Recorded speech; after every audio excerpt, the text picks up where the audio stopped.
So I'm excited to share with you today Google Experiments. And if you haven't used Google Experiments before, um, they're really, really cool. They it's an experiment started, I hate to say that word again, but it's an endeavor started by Google back in 2009 where average people just like you and me who have an interest in coding created these different experiments using either JavaScript, Chrome. They could create it for Android or Apple using AR or AI and things like that. And they could submit them to Google. So these are cool things. I'll show you in just a moment that were created by everyday people who just like to code.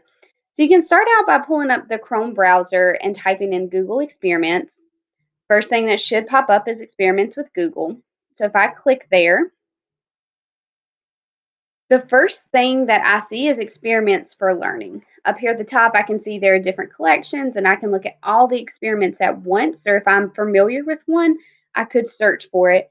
But I think experiments for learning is a great place to start because those are curated specifically for teachers and families and students to use from home. So if you click view, then you'll see they have some featured at the top. So this is Chrome Music Lab, a song maker. Create your own songs and share them. Notable Women is a really cool augmented reality app. So it is an app for your phone, and if you scan different bills like it shows you there, it will it'll replace the image of the male in the middle with a notable female from history. And if you click her face, it'll tell you why that female is important in history. You can explore Mars, but then as you scroll down, you'll see that there are others from music, virtual field trips, drawings. These are two of my favorites. Auto draw is really cool because I cannot draw. So if you start drawing on the screen, it uses artificial intelligence to guess what you're drawing, and then you can choose a replacement image that's, if you're like me, is much nicer than what you actually drew on the screen. So it's really cool. Quick Draw is great where it gives you're supposed to draw something, and then AI is trying to guess what you're drawing, which is always really interesting.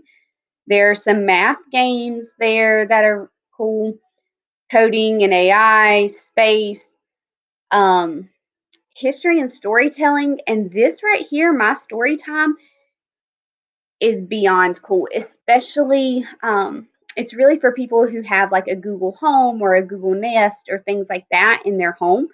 But what essentially it does is it allows you to record stories and share them with your family members, and you can access them through your Google Home or your Google Nest.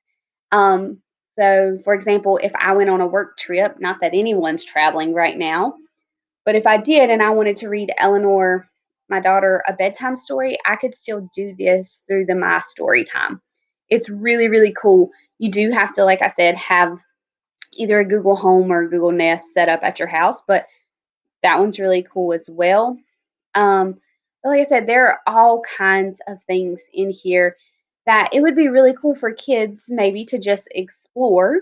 If there are a couple you wanted to highlight for them, it really aligns with that leisure learning I want to share with you some part of Flex. considerations, just things to keep in mind as you think about using Google Experiments in the classroom. First, just a disclaimer to put it out there, this can be quite the rabbit hole. So, a lot of these experiments are really fun games and things like that, and you can start looking for something and an hour go by and you not notice it. So just keep that in mind. I wanted to put that warning out there. There are certain games that I have started playing, and then I look up, it's 30 minutes has gone by, and I haven't found what I needed. So, just as a disclaimer, as with any kind of digital content that we find on the web, absolutely preview first. Make sure that A, it's appropriate for school, but B, that it's appropriate for the grade level that you teach. Some things are appropriate for our high school students, but may not be appropriate for our elementary school students. So just be sure that you preview things first before you put links out there for parents and students to explore. Also, be mindful that some of these may require certain platforms. Um, so I know there are some that I've run across that require um, like an Android phone, or perhaps like the storytelling experiment that I shared earlier requires a Google Home or a Google Nest. So just be mindful, make sure you kind of look at that and make sure a lot of them are web based, however. So as long as a student has access to the Chrome web browser, most of them are okay. But there are a few that require a certain platform. And then these are great ideas for that leisure learning as part of Flex Friday.